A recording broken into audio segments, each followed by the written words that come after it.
কোলায় যাব, আগামীকাল সর্ষে কাটাবো, আগামীকাল এই কাজ করব, আগামীকাল যেন বিয়েই বাড়ি যাব। আপনারা বিয়েই বুঝেন তো? বুঝেন? আচ্ছা, আপনারা ছেলে আর মেয়ের বিয়ে দিলেন, দিয়ে আপনারা হলেন বিয়ে, আপনারা হলেন বিয়ে। আর আপনারা যে বাড়িতে দুই ভাই আছেন, তো ওই দুই ভাইয়ের স্ত্রীগুলো, ওই দুইজন মেয়েটা কে হয়? ওরা এক অপরের কে হয়? যা। একটু জোরে বলুন না, আমি একটু আগাই, না গেলে আমার ওয়াজ করতে ভালোই লাগে না। আমার ভাইরা কথা বলতেছিলাম, একটু ভালো করে বলতে হবে। ওরা দুইজন কি বলুন, একটু একটু জোরে বলতে হবে। যা হয় ওটা আপনারা বুঝলেন, যা হয়, ওরা এক অপরের যা হয়। এখন বিয়েই বাড়ি যাচ্ছেন, মিষ্টির ভাঁড় হাতে করে দিয়ে মিষ্টির ভাঁড়টা হাত থেকে পড়ে ছুটে ভেঙে গেল, বলে না এই যা ভেঙে গেল রে, ওখানে একটা আর একটা যা হয়ে গেল। যা হলো কয়টা? আপনারা হিসাব দিলেন দুইটার, আর আমি বুঝালাম তিনটার। আমার ভাইরা, এখন নবীজি বুঝাচ্ছেন বিয়েই বাড়ি যাব, এই কথা কমপ্লিট নয়। আগামীকাল ডাল খোলায় যাব, এ কথা কমপ্লিট নয়। এভাবে কমপ্লিট করতে হয়, আগামীকাল এই কাজ করব ইনশাআল্লাহ। কথা কমপ্লিট হয়ে গেল। ফজিলত কি, লাভ কি, সব কি, উপকার কি, উন্নতি কি? নবীজি বললেন তোমাদের ওই কাজ করতে গিয়ে, কর্ম করতে গিয়ে যদি কোনো রকমের জটিলতা তৈরি হয়ে যায়, আল্লাহ সুবহানাহু ওয়া তাআলা জটিলতা দূর করে দেবেন। সুবহানাল্লাহ। তাহলে লাভ হলো দুইটা। 3 নম্বর লাভটা কি? বুঝি না এটা কি জিনিস। যদি বুঝতাম, ইনশাআল্লাহ এটা হলো যেন আল্লাহ পাকের কালাম, আল্লাহ পাকের যেন এটা কথা, আল্লাহ পাকের যেন এটা বাক্য, আল্লাহ পাকের যেন এটা শব্দ। যদি যদি পড়া যায় ইনশাআল্লাহ, নবীজি বলেছেন কোরআন তেলাওয়াত করে যা নেকি পায় কোরআন তেলাওয়াতকারীরা, কোরআন শ্রবণকারীরাও যেন কোরআন তেলাওয়াতকারী সমতুল্য নেকি পেয়ে থাকে। ফলে ইনশাআল্লাহ পড়লে কোরআন পড়া হয়ে যাবে, নেকিও পাওয়া যাবে। ফলে কোরআনুল কারীমের মধ্যে এসেছে ইনশাআল্লাহু মিনাস সাবিরিন ফালাম্মা আসালামা ওয়া তাল্লাহু লিল জাবিন ওয়া নাদাইনাহু আইয়া ইব্রাহিম। এই আয়াত দিয়ে, এই শব্দগুলো দিয়ে, এই বাক্যগুলো দিয়ে হযরত ইব্রাহিম আলাইহিস সালাতু সালাম হযরত ইসমাঈল আলাইহিস সালামের ওয়াকিয়া বর্ণনা করতে চাইছিলেন। ইনশাআল্লাহ কোরআনের মধ্যে যে এসেছে এটাই আপনাদেরকে পরে বুঝালাম। আর যেন বলতে চাইলাম যে আমরা আল্লাহ এবং আল্লাহর রাসূলের কথাগুলি শুনবো, তার প্রতি 100% আমল করার চেষ্টা করব। ইনশাআল্লাহ পড়ে নিলে আল্লাহ পাক আমল করার কাজটাকে সহজে পরিণত করে দেবেন। এজন্য একবার পড়ে নিন, বলুন ইনশাআল্লাহ। আরো জোরে বলুন। এই বাচ্চাটা কার? এই দেখো, এ তো কথাবার্তা বলতে পারে না, মা যে কোন দিকে আছে আর বাপ যে কোন দিকে আছে, এত গাফেল মানুষ। এই ছেলেটাকে দেখতে পাচ্ছেন তো? দেখাবেন কি করে? ওই সামনে ধরুন, তাহলে দেখতে পাবে। এই ছেলেটাকে দেখুন, আর কোথায় মা আছো, কোথায় বাবা আছো, নিয়ে যাও, স্টেজ থেকে নিয়ে যাও, নিয়ে যাও। ছোট্ট বাচ্চা ছেলে, এই দিকে তাকাও, স্টেজের দিকে দেখো, আর বাচ্চাটাকে চিনে নিয়ে যাও। এখন এই বাচ্চার উপরে যদি ওয়াজ করি, তো ওয়াজ করতে করতে কিন্তু শুভে সাদেক হয়ে যাবে, ফজরের ওয়াক্ত হয়ে যাবে। এত এই বাচ্চাদের ওয়াকিয়া হাদিসের মধ্যে এসছে ঘটনা, এবং কোরআনের মধ্যেও এসছে, কিন্তু আমি আজকে সে কথা বলবো না। আপনাদের বলতেছিলাম এতক্ষণ পর্যন্ত যে কোরআন আল্লাহ সুবহানাহু ওয়া তাআলার পক্ষ থেকে নাজিল হলো, এই কোরআন আমরা এর আগে শুনেছি না শুনি নাই? আপনারা বলুন, এই শুনেছেন না শুনেন নাই? বলুন। কথা বলতে জানেন না আপনারা? একটু জোরে বলুন, শুনেছেন না শুনেন নাই? তাহলে নবীর কথা শুনলাম, কোরআন থেকে আল্লাহর কথা শুনলাম, শোনার পরে তো আমাদের একটা পরিবর্তন হওয়া দরকার ছিল না ছিল না? বলুন, পরিবর্তন হওয়া দরকার ছিল না ছিল না? দরকার ছিল। কিন্তু আমরা এত কোরআন শুনলাম, এত হাদিস শুনলাম, এত আল্লাহর কথা শুনলাম, এত নবীজির কথা শুনলাম, তারপর আমাদের পরিবর্তন আসলো না। না আসার কারণ কি?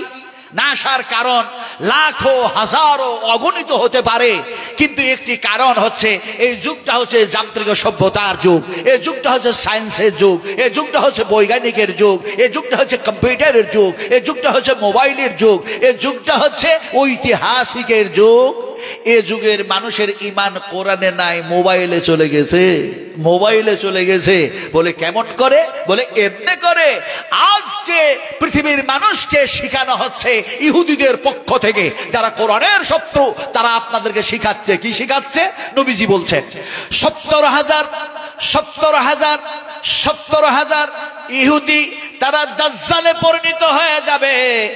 আর ওই যারা দাজ্জালে পরিণত হয়ে গেল, তার মানে আসলে তারা দাজ্জাল হবে না, বরং দাজ্জালের গুণাবলী যা তাদের আছে, তাদের মধ্যে সেই গুণাবলীগুলি থাকবে।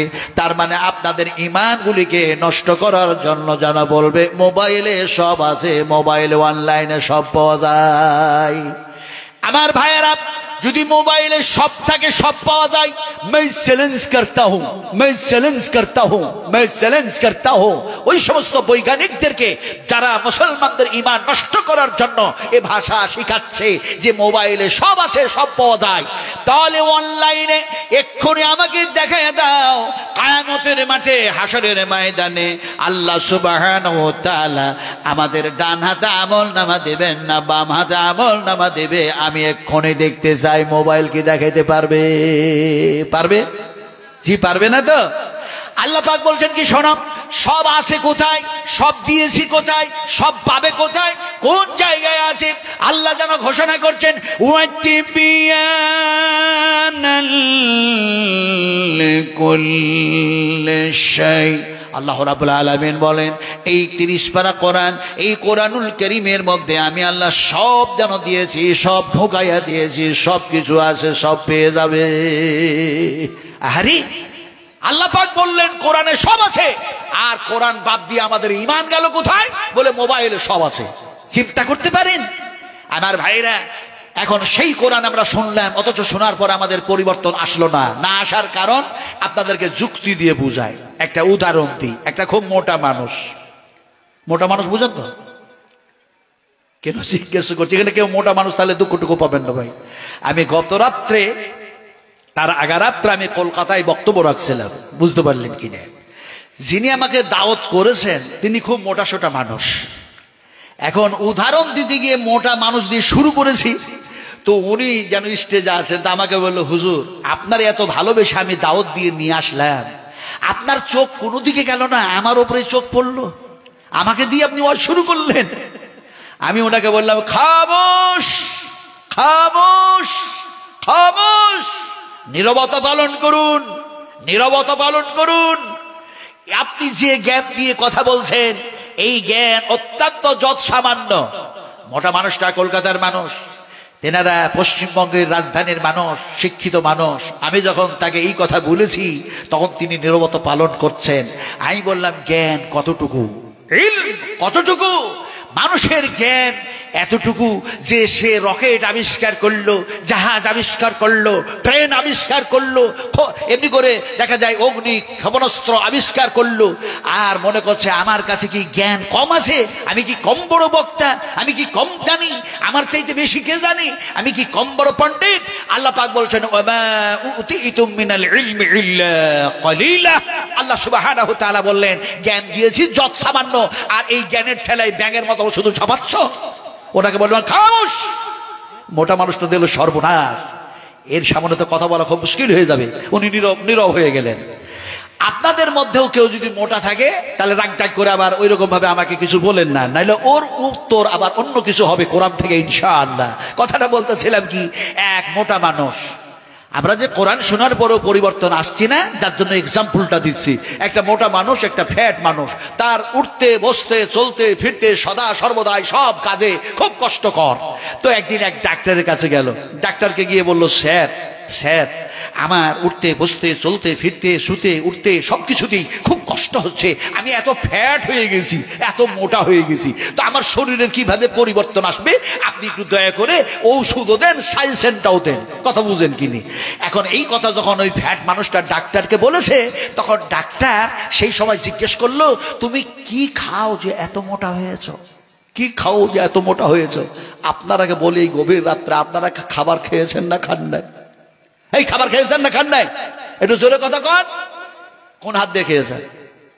একটু জোরে বলুন না। এই ডান হাত দিয়ে খেয়েছেন তো? হায় হায়, কি মিথ্যা কথা বলতে পারে মানুষ।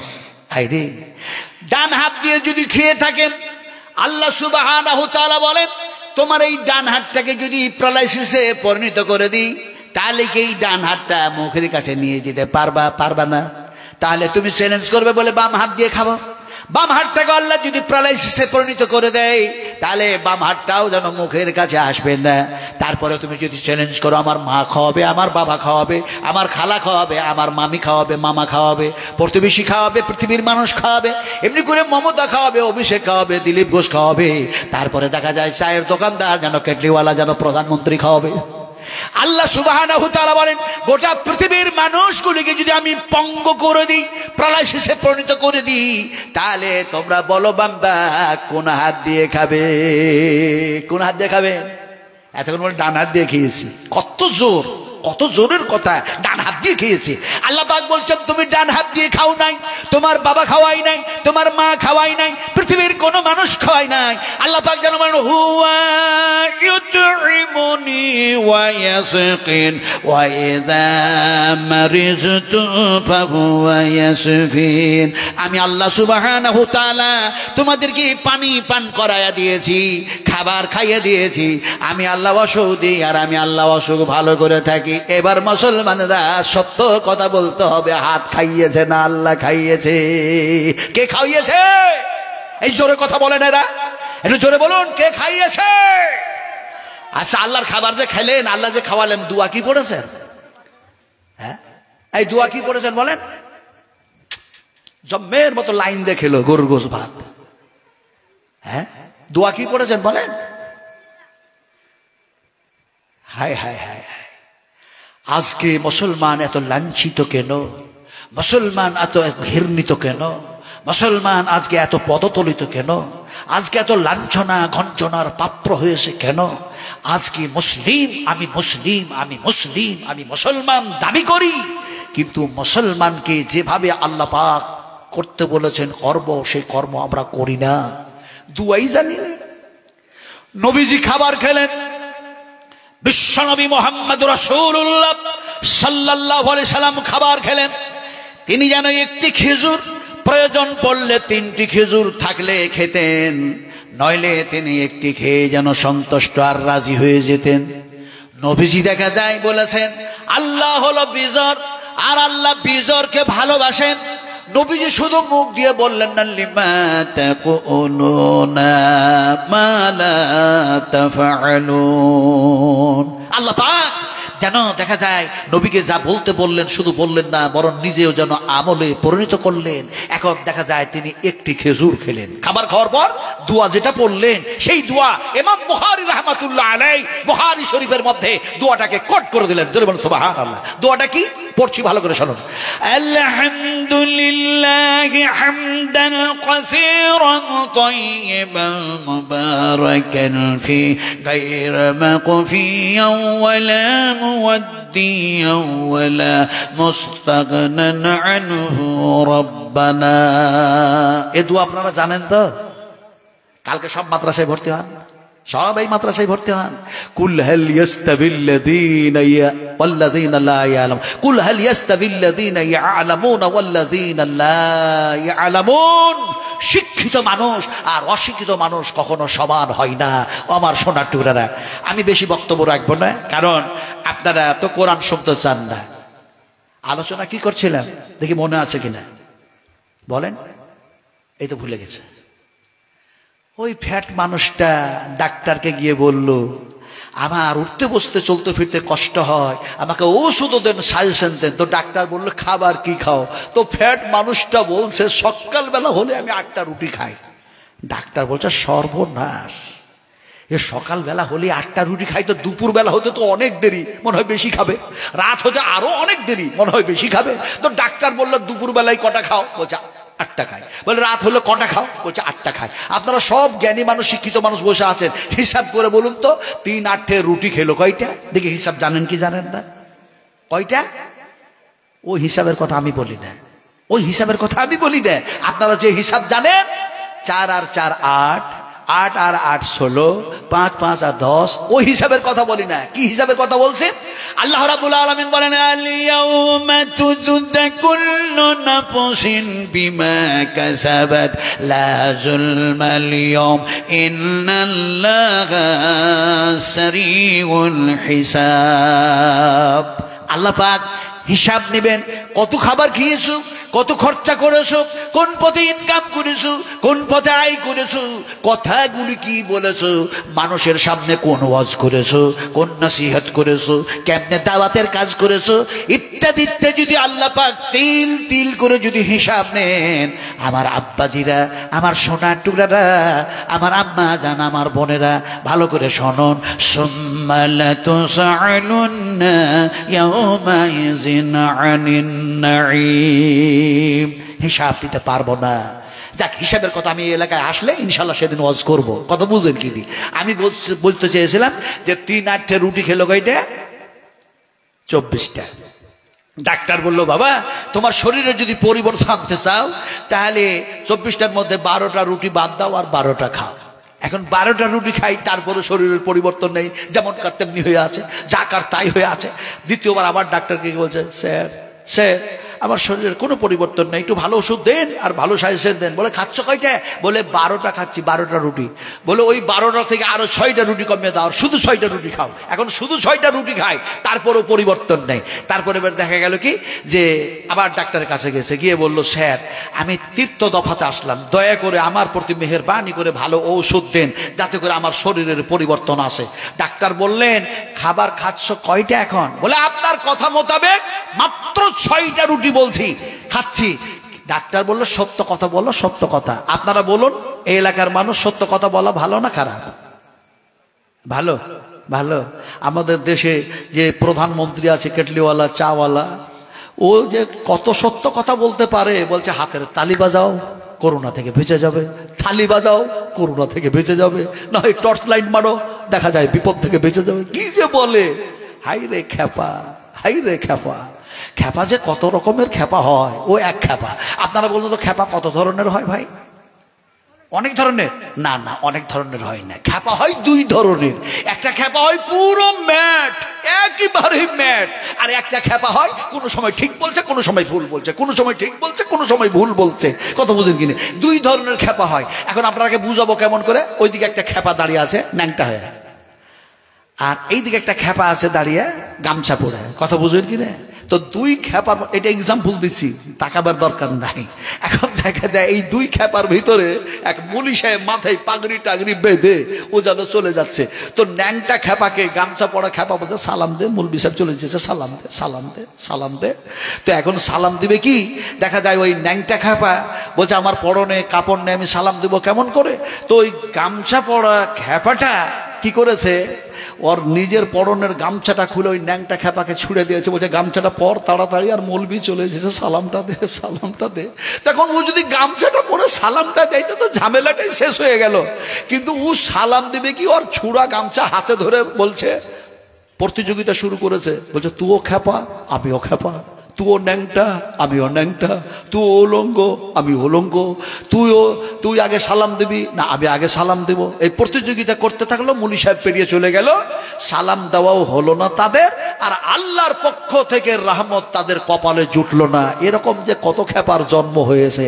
কথা বলতেছিলাম আমার ভাইরা, সোনার টুরা, সত্য কথা বলা ভালো না খারাপ? একটু জোরে কথা বলতে হবে। সত্য কথা বলা আর মিথ্যা কথা বলা।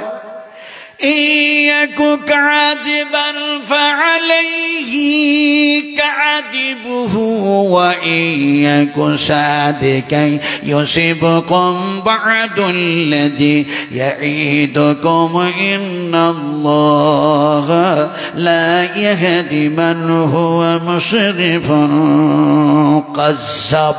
আল্লাহ রাব্বুল আলামিন বলেন, যারা সীমা লঙ্ঘনকারী হয়, সীমা অতিক্রমকারী হয় আর মিথ্যাবাদী হয়, আমি আল্লাহ তারাকে হেদায়েত করি না। আমার ভাইরা, কথা বলতেছিলাম, ডাক্তার বললেন সত্য কথা বলো। 6টা রুটি খাচ্ছ, এটা সত্য কথা বলছো তো? তো ফ্যাট মানুষটা বলছে 100% সত্য কথা বলছি, 6টার বেশি রুটি খাই না। ডাক্তার বললেন, সত্য কথা বলতে তোমায় জিজ্ঞাসা করছি, তুমি রুটির সংখ্যা কমিয়েছো না আটার সংখ্যা কমিয়েছো? রুটির সংখ্যা না আটার সংখ্যা? তো মোটা মানুষটা বলছে, স্যার খেতাম তো 24টা রুটি, আর এখন আপনার কথা শুনে খাচ্ছি 6টা রুটি।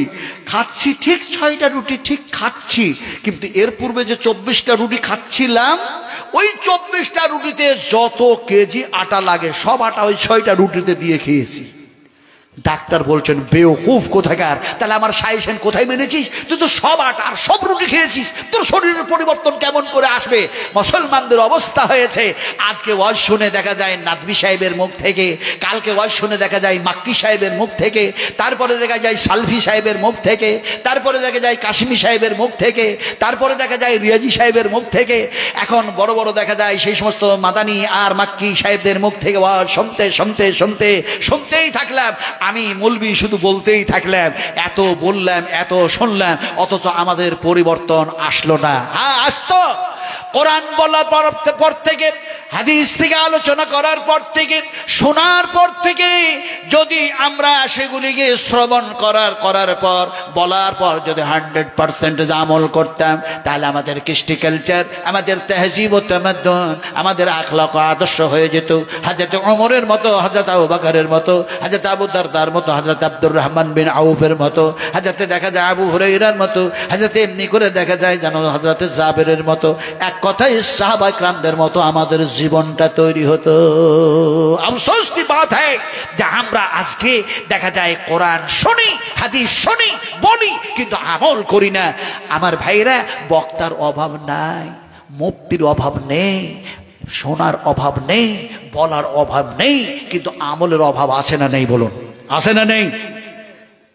কেমন করে বুঝবো যে আপনারা আমরা আমল করি? দেখি এই গভীর রাত্রে একটু আপনারাকে পরীক্ষা করে দেখি তো, আমরা বিশ্ব নবী মুহাম্মদ সাল্লাল্লাহু আলাইহি সাল্লামের পক্ষে না বিপক্ষে?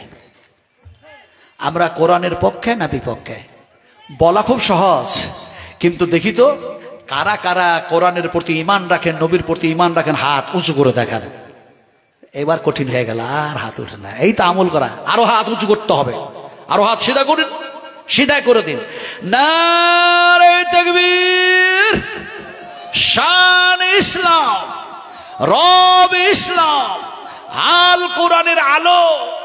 যারা হাত উঠালো না, ওরা মনে মনে করে হাত উঠালে বেদাত হয়ে যাবে, আর সুদ আর ঘুষ খেলে তো দেখা যায় জান্নাতে যাওয়ার সার্টিফিকেট পাওয়া যাবে। কথা বললেন কি? হাত উঠালে বেদাত হয়ে যাবে। আমার ভাইয়েরা, সোনার টুকরা, এই হাত উঠার উপরে যদি হাদিস বয়ান করতে চাই, তাহলে ঘন্টার পর ঘন্টা সময় যেন পেরিয়ে যাবে। এখন যারা হাত উঠালেন, দেখা যায় বুঝে উঠালেন কি বুঝে উঠালেন না জানি না, কিন্তু কালকে যদি কোনো মুফতি সাহেব জিজ্ঞেস করেন, কোনো মুহাদ্দিসিন জিজ্ঞেস করেন, এমনি করে কোনো মুহাক্কিকিন জিজ্ঞেস করেন, এমনি করে মাদানি, এমনি করে সালফি, তারা যদি জিজ্ঞেস করেন, এখন তারা জিজ্ঞেস করবে হাত কেন উঠায়াছিলে বলো? এখন তারা কেউ জিজ্ঞেস করলো না। স্বয়ং যদি আল্লাহ জিজ্ঞেস করেন, হাত তুই কেন উঁচু হয়েছিলি বল, আল্লাহর প্রশ্নের উত্তরে হাত কথা বলবে না? বলবে না? কথা কন, বলবে না? বলবে না? এই বলবে না? বলবে না? ভাই, আল্লাহ সুবহানাহু ওয়া তাআলার সাথে যেন হাত কথা বলবে। আরে আল-ইয়াওমা নাকতিমু আলা আফওয়াহিহিম ওয়া তুকাল্লিমুনা আইদিহিম ওয়া তাশহাদু আরজুলুহুম বিমা কানু ইয়াকসিবুন। কার স্ত্রী? খাবিরউদ্দিন সাহেব মারা গেছেন, ওনার স্ত্রী 1120 টাকা দান করেছেন। আমি একটা দোয়া দিব, আপনারা এখানে যতগুলো মানুষ বসে আছেন ভাই, হয়তো টাকা নেই, 10টা মানুষ 1000 করে টাকা, অথবা 10টা মানুষ আপনারা দিবেন 50 কেজি করে ধান, যদি থাকে। যদি ধান ডলার না হয়, চাষি যদি না হয়, তো সরষে হোক, ভুট্টা হোক, 50 কেজি করে 10টা মানুষ যদি দেন, ইনশাআল্লাহ আপনাদেরকে সেই দোয়া দিব যে দোয়া রাসূল করিম সাল্লাল্লাহু আলাইহি ওয়াসাল্লাম দিয়েছেন। সেই দোয়াটা ইমাম বুখারী রাহমাতুল্লাহ আলাইহি বুখারী শরীফের মধ্যে দোয়াটাকে নিয়ে এসেছেন। একজন যেন দেখা যায় 200 টাকা দিয়েছেন, দেন 10টা মানুষ দেন। যদি এমনি করে 500 টাকা দিতে হয় তাও দেন, কিন্তু দেরি করবেন না। 100 করে হলেও দেন, 10টা মানুষ দেন। দিন ভাই, দোয়াটা কি দিব? আর আপনাদেরকে আল্লাহ পাক ভালো কাজ করার কারণে ভালো জায়গায় নিয়ে যাবেন যখন, তখন তিনটা কথা আল্লাহ পাক আপনাকে বলবেন, হাম কালাম করবেন, আপনার সঙ্গে কথা বলবেন। দোয়াটা কি? যে দোয়াটা এই স্টেজে এখনো পর্যন্ত হয় নাই। বিশ্বাস করুন, আমি শুনেছি, আমি বক্তব্য শুনেছি, কিন্তু আমি তো সকলের অন্যদের মতো অত গজল টজল বলতে পারবো না, ক্ষমা করতে হবে আমারে। আমাকে কোরআন পড়িয়ে নেন ইনশাআল্লাহ, সারা রাত কোরআন পড়বো, ওয়াজ করব। কারণ এমনি করে তাড়াতাড়ি করুন, একজন 500 টাকা দিয়েছেন, তাড়াতাড়ি করুন ভাই, দেরি করবেন না। আমি বলছি না দেরি করবেন না, নবীজি নিজেই বলছেন তাড়াহুড়ো দুনিয়ার ব্যাপারে কাজে করো না, কিন্তু ভালো কাজে দেরি করো না, নবীজি বলছেন। কথা বুঝেন কিনা? বলে আপনারা দেন, তাড়াতাড়ি করে দেন, 500 করে দেন, 100-200 করে দেন, চটচট করে দেন, তাড়াতাড়ি করে দেন। আর নবীজি বললেন খবরদার ভালো কাজে দেরি করো না। কেউ জিজ্ঞেস করলো ইয়া রাসূলুল্লাহ ভালো কাজে দেরি করবো না, সেটা কি? বলেন নমাজের যখন ওয়াক্ত হয়ে যাবে তাড়াতাড়ি নামাজ পড়ে নাও। এমনি করে যখন তোমাদের ছেলে মেয়েরা সাবালক সাবালিকা হয়ে যাবে তাড়াতাড়ি করে বিয়ে দিয়ে দাও। এমনি করে দেখা যায় তোমাদের মতো মাইয়াত হয়ে যাবে তাড়াতাড়ি করে দফন করে দাও। এগুলি ভালো কাজ। ফলে এই মাদ্রাসার জন্য আপনারা 500-500 করে টাকা আলহামদুলিল্লাহ দিচ্ছেন, এমনি করে 100-200 করে দিচ্ছেন, আলহামদুলিল্লাহ। হিয়াকাল্লাহ বারাকাল্লাহ জাযাকুমুল্লাহু খাইরান জাযা আহসানাল জাযা। আল্লাহুম্মা ইগফির খাতায়ে কাবীরানা, আল্লাহুম্মা ইগফির খাতায়ে সাগীরানা, আল্লাহুম্মা ইগফির খাতায়ে যাহিরানা, আল্লাহুম্মা ইগফির খাতায়ে বাতিনা, আল্লাহুম্মা ফাক্কিহনা ফিদ-দীন, আল্লাহুম্মা ইহদিনাস সিরাতাল মুস্তাকিম, আল্লাহুম্মা আনতাল গফফার ফাগফির যুনুবানা। খুব তাড়াতাড়ি করতে হবে, খুব তাড়াতাড়ি করতে হবে ভাই, কেউ বাদ থাকবেন না, কেউ বাদ থাকবেন না। দিন, তাড়াতাড়ি করে দিন। দোয়াটা কি দিব? দোয়াটা রাসূল কারীম সাল্লাল্লাহু আলাইহি ওয়াসাল্লাম নবীর কাছে যখন উট আসতো, খেজুর আসতো, দুম্বা আসতো, এক কথায় হাদিয়া আসতো, রাসূল আকরাম সাল্লাল্লাহু আলাইহি ওয়াসাল্লাম দোয়া দিতেন। দোয়াটা কি? যেন ইমাম বুখারী রাহমাতুল্লাহ আলাইহি বুখারী শরীফের মধ্যে দোয়া নিয়ে আসলেন, আল্লাহুম্মা আকসিল, আল্লাহুম্মা আকসিল, আল্লাহুম্মা আকসিল মা'লাহু মা'লাহু মা'লাহু মা'লাহু মা'লাহু ওয়া ওয়ালাদাহু ওয়া ওয়ালাদাহু ওয়া ওয়ালাদাহু ওয়া ওয়ালাদাহু ওয়া বারিক লাহু ওয়া বারিক লাহু ওয়া বারিক লাহু ফীমা আতাইতাহু ফীমা আতাইতাহু। দোয়া পড়তে পড়তে সময় নষ্ট করতে চাই না। পিছনে বক্তা এসে বসে আছেন, মুকাররির বসে আছেন, ফলে যেন রাত্রি গভীর হয়েছে। ফি মানে মধ্যে, আতাইতাহু এর পূর্বে যা যা আল্লাহ তুমি দিয়েছো ওগুলির মধ্যে আল্লাহ তুমি আরো বেশি বরকত দিয়ে দাও। নবীজি দোয়া করলেন, দোয়া কবুল হলো। সেই সময় সবচেয়ে যিনি গরিব মানুষ ছিলেন সেই আনসারী কিভাবে ধনী হয়েছিল, আমি কি সেই ওয়াকিয়া বর্ণনা করতে সময় পাচ্ছে? সেই সময়ও নেই, বলবো না। কথা বলতেছিলাম, আপনারা দিলেন, খুব ভালো। দিবেন নাকি ভাই? আর কেউ দিবেন নাকি? দিন, তাড়াতাড়ি করে দেন। দিবেন তো দিন, তাড়াতাড়ি করে দেন ভাই, একটু চটচট করে আসুন। বেশি নয়, আর মাত্র 2 মিনিট। আপনারা ভালো কাজ করলেন, আমরা ভালো কাজ করলাম, আমালে সলেহ, ভালো কাজ, সৎ কাজ করেছি আল্লাহর নৈকট্য উদ্দেশ্যে। এবার যখন আল্লাহ পাক জান্নাতের মধ্যে আমাদেরকে দেবেন, আল্লাহ যেন 3টি কথা যেন বলবেন। দেরি করবেন না, তাড়াতাড়ি করে করুন, তাড়াতাড়ি করুন। আল্লাহ পাক যেন 3টা কথা বলবেন আপনাদের সামনে। আল্লাহ যেন বলবেন উদখুলুহা উদখুলুহা উদখুলুহা বিসালাম বিসালামিন আমিন। উদখুলুহা প্রবেশ করো, সালাম, এখানে আছে শান্তি আর শান্তি, আমান আর আছে নিরাপত্তা আর নিরাপত্তা। আর এখানে নেই কোনো কষ্ট, কোনো জ্বালা, কোনো যন্ত্রণা, কোনো বেদনা। এখানে আছে শুধু সুখ আর সুখ, শান্তি আর শান্তি। ফলে আল্লাহর কাছে দোয়া করি, আয় আল্লাহ তুমি আমাদেরকে ভালো কাজ করায়া, এমনি করে সৎ কাজ করায়া, আয় আল্লাহ ভালো উত্তম থেকে উত্তম আমল করা। শুধু আমল না, যদি আমল করে নাও তাহলে অনেক রকমের আমল হয়, কিন্তু এখানে বলতে হবে উত্তম থেকে উত্তম, সর্বশ্রেষ্ঠ যেন আল্লাহ তুমি আমাদেরকে সকলকে আমল করার তৌফিক দান করে দাও। নবীজি বলেছেন শোনো কম, উত্তম আমল করো বেশি, উত্তম আমল করো বেশি, উত্তম আমল করো বেশি। লাস্ট একটা হাদিস বলেই ছেড়ে দেবো। একটি যেন কোথা থেকে মানুষ আসলো, নবীজিকে বললেন ইয়া রাসূলুল্লাহ, আল্লাহর নৈকট্য লাভ করার জন্য কিছু আমাকে আমল, কিন্তু এত বেশি কথা বলবেন না যেটা আমি আমল করতেই পারবো না। তো নবীজি বললেন, এই আল্লাহর বান্দা, এক আল্লাহর সঙ্গে শিরক করো না, ইন্না শিরকা লা যুলমুন আযীম, খবরদার শিরক করো না। এই আল্লাহর বান্দা, ফরজ সালাত, ফরজ সিয়াম, ফরজ নামাজ, ফরজ রোজা ছেড়ে দিও না, ছেড়ে দিও না। নবীজি 3 নম্বরে কথা বললেন, যাকাত দেওয়া বন্ধ করো না, বন্ধ করো না, বন্ধ করো না, যাকাত দেওয়া বন্ধ করো না। লোকটি সঙ্গে সঙ্গে বলল, আল্লাহ ওয়াল্লাহ ওয়াল্লাহি, আমি আল্লাহর কসম খেয়ে বলি, এক আল্লাহর কসম খেয়ে বলি, এক আল্লাহর কসম খেয়ে বলি, ইয়া রাসূলুল্লাহ, আপনি যতটা বললেন তার কিঞ্চিত পরিমাণ কমও করব না, তার কিঞ্চিত পরিমাণ বেশিও করব না। লোকটি কসম খেয়ে যখন চলে যাচ্ছেন, সেই সময় নবী করিম সাল্লাল্লাহু আলাইহি সাল্লাম বলছেন, ও আমার সাহাবা کرامরা, লোকটাকে চেয়ে দেখো যে কসম খেলো আর এই কথাগুলি বলল। আমি রাসূলুল্লাহ বলছি, লোকটা জান্নাতি, লোকটা জান্নাতি, লোকটা জান্নাতি। আমরাও যদি কম শুনি, বেশি উত্তম আমল করার চেষ্টা করি, আমরাও জান্নাতি হব, বলুন ইনশাআল্লাহ। এই কথা বলেই আমার বক্তৃতার ইতি টানলাম। হাইয়াকাল্লাহ, বারাকাল্লাহ, জাযাকুমুল্লাহু খাইরান জাযা। যারা দান করলেন তাদের জন্য দোয়া থাকলো।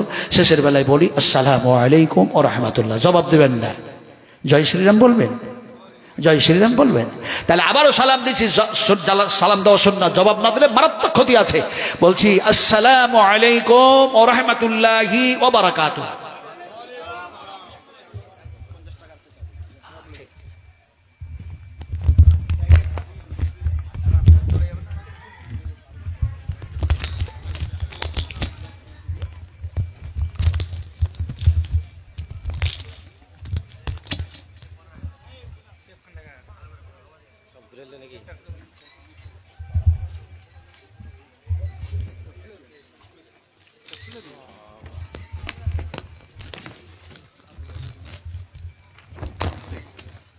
লাইফ টাইম করে সাথে দিয়েছি।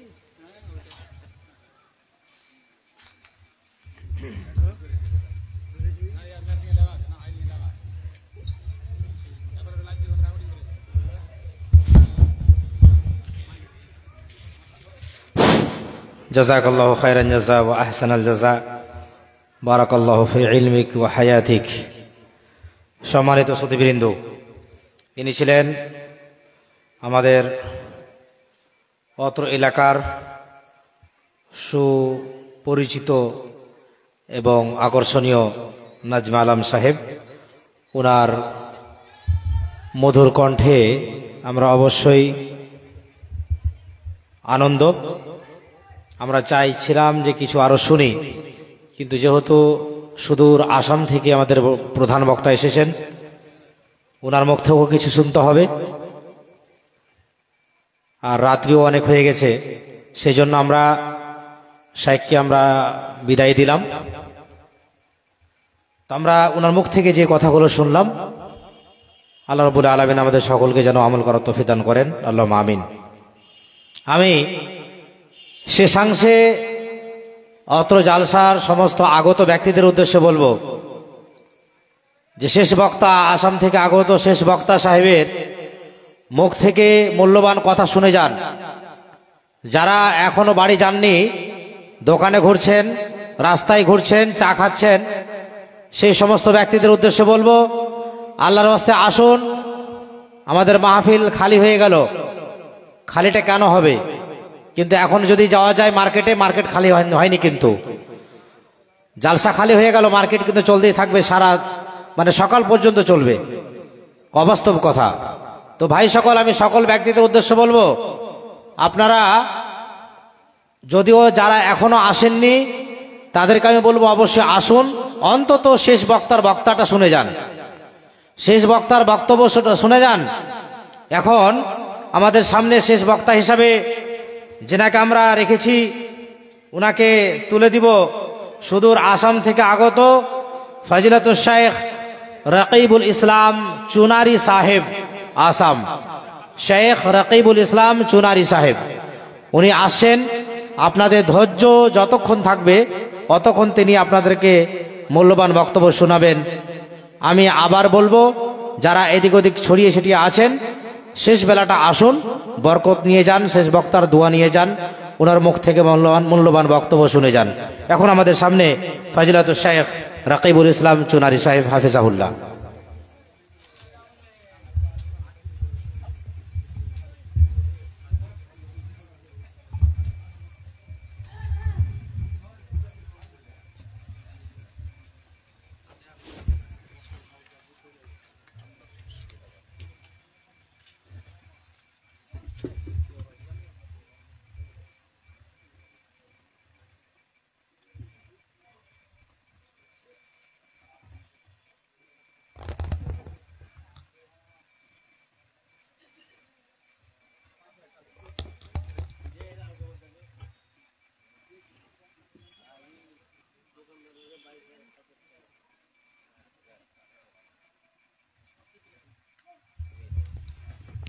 আসসালামু আলাইকুম। দোকানদার দান করেছেন, টোটাল দোকান থেকে দান উঠেছে 22,027 টাকা। 22,027 টাকা।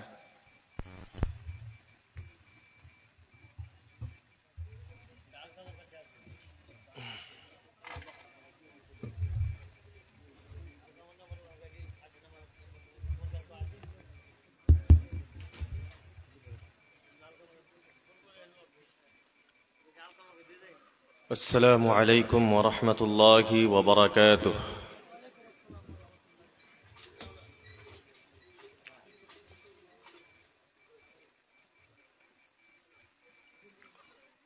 ভাই, আমরা যারা বাহিরে আছি, রাস্তাঘাটে আছি, দোকানপাটে আছি, সবাইকে অনুরোধ করতেছি আমরা প্যান্ডেলের ভিতরে আসার চেষ্টা করি ইনশাআল্লাহ। বেশি লম্বা সময় নেব না, সংক্ষিপ্ত সময়ের ভিতরে কিছু আলোচনা করার চেষ্টা করব।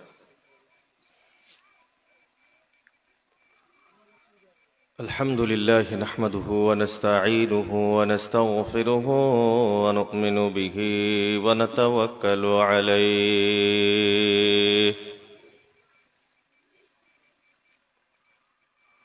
ونعوذ بالله من شرور أنفسنا ومن سيئات أعمالنا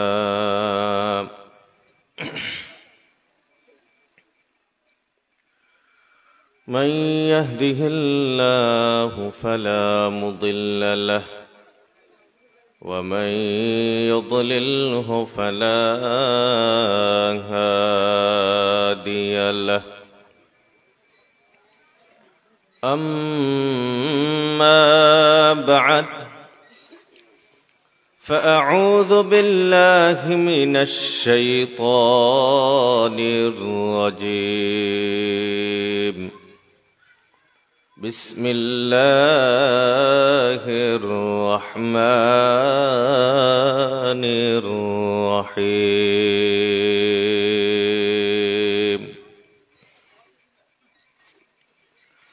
الرحمن علم القرآن خلق الإنسان علمه البيان.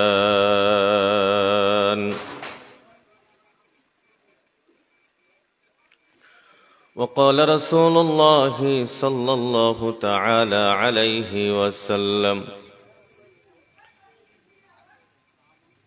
اتق النار ولو بشق تمر. صدق الله مولانا العظيم وصدق رسوله النبي الكريم ونحن على ذلك من الشاهدين والشاكرين والحمد لله رب العالمين. رب اشرح لي صدري ويسر لي أمري واحلل عقدة من لساني يفقه قولي. رب يسر ولا تعسر وتمم علينا بالخير. سبحانك لا علم لنا إلا ما علمتنا إنك أنت العليم الحكيم.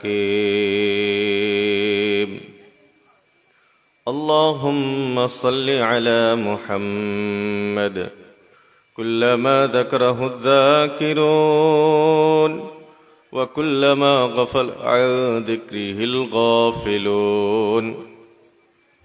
يا ربي صل وسلم دائما أبدا على حبيبك خير الخلق كلهم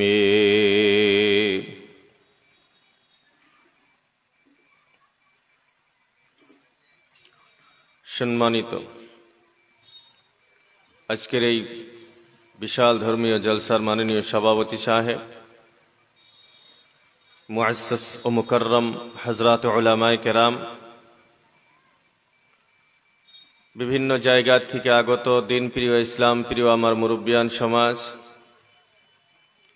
কলিজার টুকরা যুবক ও ছাত্র বন্ধুরা, পর্দার আড়ালে অবস্থানরত শ্রদ্ধেয় ও সম্মানিতা আমার মা ও বোনেরা, মহান আল্লাহ রব্বুল আলামিনের দরবারে লক্ষ কোটি সুজুদ ও শুকুর যে মহান রব্বুল আলামিন আমাদের সবাইকে সুন্দর একটি জীবন দান করে সুস্থ রেখে এই গভীর রাত্রি পর্যন্ত দিনী আলোচনা করা ও শুনবার মতো তৌফিক দিলেন। সেই রব্বুল আলামিনের শুকরিয়া আদায় করি আলহামদুলিল্লাহ।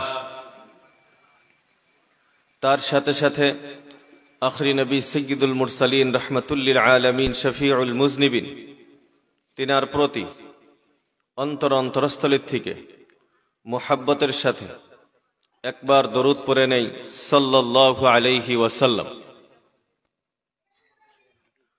মুহতারাম হাজরাত,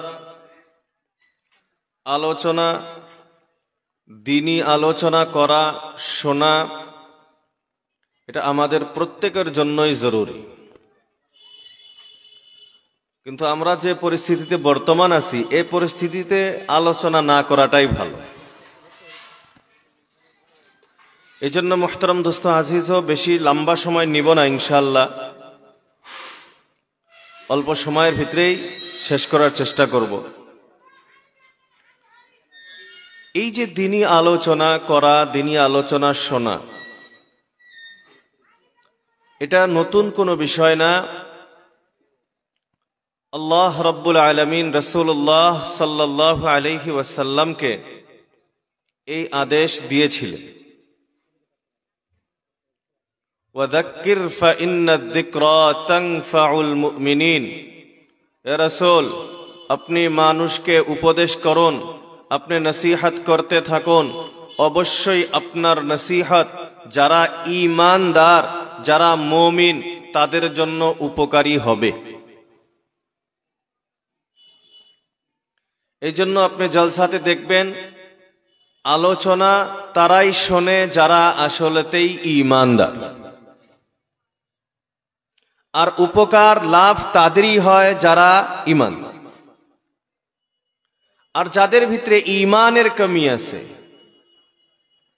এরা জলসা শুনবে না, উল্টা জলসার বিরোধিতা করবে, জলসার বিষয় এদিক সেদিক আলোচনা করবে। মোট কথা, তারা চায় এই পৃথিবীর থেকে দ্বীনি জলসাগুলি বন্ধ হয়ে যায়।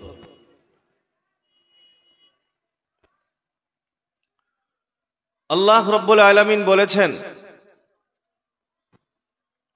ওয়ালাকাদ দারানা লিজাহান্নামা কাসীরাম মিনাল জিন্নি ওয়াল ইনস। আমি পৃথিবীর অধিকাংশ মানুষকে, বেশিরভাগ মানুষকে জাহান্নামে দেওয়ার জন্য সৃষ্টি করছি। এই আয়াত যদি বাস্তবতার সাথে মিলানো যায়, তাহলে দেখা যায় দ্বীনি কামের ভিতরে আজকের দিনেও মানুষ জড়িত কম।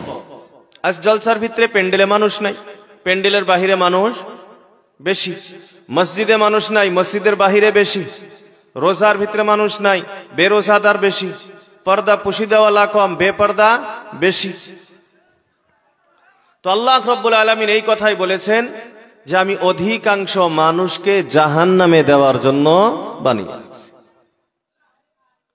তো আমরা যারা এই গভীর রাত্রি পর্যন্ত আছি, আল্লাহ রাব্বুল আলামিন যাদেরকে এখনো রাখছেন, কিছু আলোচনা শুনবার আল্লাহ রাব্বুল আলামিন তৌফিক দিয়েছেন, এটা আল্লাহর বহুত বড় একটি নিয়ামত। তো যাই হোক মুহতারাম দোস্ত আজিজ, আজ যে জায়গাতে আমরা উপস্থিত হয়েছি, আল্লাহ রাব্বুল আলামিন আমাদেরকে উপস্থিত করেছেন এই জলসাটা একটি মাদ্রাসার পক্ষ থেকে আয়োজন করা হয়েছে। মাদ্রাসা চিনি তো সবাই আমরা, ভাই সবাই মাদ্রাসা চিনি আমরা। মাদ্রাসা কাকে বলা হয়? মাদ্রাসার শব্দের অর্থ এমনিই তো হলো বিদ্যালয় বা স্কুল, কিন্তু মাদ্রাসাকে বিদ্যালয় বলা হয় না, মাদ্রাসাকে আরবি শব্দ মাদ্রাসা বলা হয়। কেন? বলে এই শব্দ শোনার সাথে সাথেই আমার আপনার জেহেনের ভিতরে আসে যে এই জায়গাতে আরবি শিক্ষা দেওয়া হয়, অর্থাৎ কোরআনে কারীম শিক্ষা দেওয়া হয়। এখন বলেন কোরআনে কারীমের দাম আছে? ভাই কোরআনে কারীমের দাম আছে। কোরআনের এমন দাম যে কোরআনে কারীমের চেয়ে শ্রেষ্ঠ তো দূরের কথা, এই কোরআনে কারীমের মতো কোন দামি কিতাব আল্লাহ রাব্বুল আলামিন নাযিল করেন। এই কোরআন নাযিল করার সাথে সাথে আল্লাহ রাব্বুল আলামিন দুনিয়াবাসীকে চ্যালেঞ্জ দিয়ে দিলেন, যালিকাল কিতাবু লা রাইবা ফীহ। আল্লাহ রাব্বুল আলামিন জানায়া দিলেন, যালিকাল কিতাবু লা রাইবা ফীহ। আমি এমন একটি কিতাব নাযিল করলাম, লা রাইবা ফীহ, যে কিতাবের ভিতরে কোনো সন্দেহ নাই। দুনিয়ার ভিতরে কোনো মানুষ কোন কিতাবের ব্যাপারে এই কথা বলতে পারে না আমার কিতাবে কোনো ভুল নাই। আল্লাহ রাব্বুল আলামিন চ্যালেঞ্জ করে দিলেন, আমার এই কিতাবের ভিতরে কোনো ভুল নাই। কিন্তু আল্লাহ রাব্বুল আলামিন এই কথা বলেন নাই যে এই পৃথিবীর মানুষ কোরআনের ভিতরে সন্দেহ করবে না। আল্লাহ জানায় দিলেন এই কোরআনে কোনো সন্দেহ নাই, কোনো ভুল নাই, কিন্তু সন্দেহকারী থাকবে না, এই কথা আল্লাহ রাব্বুল আলামিন বলেন নাই। এই জন্য সেই যুগ থেকে নিয়ে আজ এই যুগ পর্যন্ত, বর্তমান সময় পর্যন্ত পৃথিবীতে আপনি অনেক মানুষ পাইবেন যারা কোরআনের ভুল ধরার জন্য চেষ্টা করে, যারা বলে কোরআনের ভিতরে সন্দেহ আছে। এই জন্য আল্লাহ রাব্বুল আলামিন এই সমস্ত মানুষ যারা বলে কোরআনের ভিতরে সন্দেহ আছে, কোরআনের ভিতরে যারা ভুল ধরার জন্য চেষ্টা করে, আল্লাহ রাব্বুল আলামিন তাদের বিষয়ে বলেন, ইন কুনতুম ফি রাইবিম মিম্মা নাযালনা আলা আবদিনা। আল্লাহ রাব্বুল আলামিন বলেন, যদি তোমাদের সন্দেহ হয়, মিম্মা নাযালনা আলা আবদিনা, ওই কিতাবের প্রতি সন্দেহ, যে কিতাব আমি আমার বান্দা মুহাম্মদ সাল্লাল্লাহু আলাইহি ওয়াসাল্লামের উপরে নাযিল করেছি, যদি তোমাদের এই কিতাবের ভিতরে কোনো সন্দেহ থাকে, ফাতু বিসূরাতিম মিন মিসলিহি, এই কোরআনের ছোট বড় বিভিন্ন ধরনের সূরা আছে, এই কোরআনের সূরাগুলির মতো একটি সূরা তোমরা বানায় নিয়ে আসো। এরে বন্ধুরা আমার, এই দুনিয়ার মানুষ বলতে পারে যে আমি একা একা তো সম্ভব না, আমার যদি একটা সংগঠন হয়, আমার যদি একটা দল হয়, সবাই মিলে একত্রিত হয়ে কোরআনের মতো সূরা বানানো মনে হয় সম্ভব হবে। আল্লাহ রাব্বুল আলামিন তাদেরকেও চ্যালেঞ্জ ছুড়ে দিলেন, ওয়াদউ শুহাদাআকুম মিন দুনিল্লাহ, আল্লাহকে ছেড়ে যত তোমাদের সহায়কারী হতে পারে, যত তোমাদেরকে সহায় করনেওয়ালা হতে পারে, সবাইকে একত্রিত করো আর কোরআনের সূরার মতো একটি সূরা তোমরা বানায় নিয়ে আসো। এরে বন্ধুরা আমার, 1450 বছর পার হয়ে গিয়েছে, কোরআনের মতো সূরা কি কেউ আজ পর্যন্ত বানাইতে পারছে? কোরআনের মতো সূরা কি কারো পক্ষে বানানো সম্ভব হয়েছে?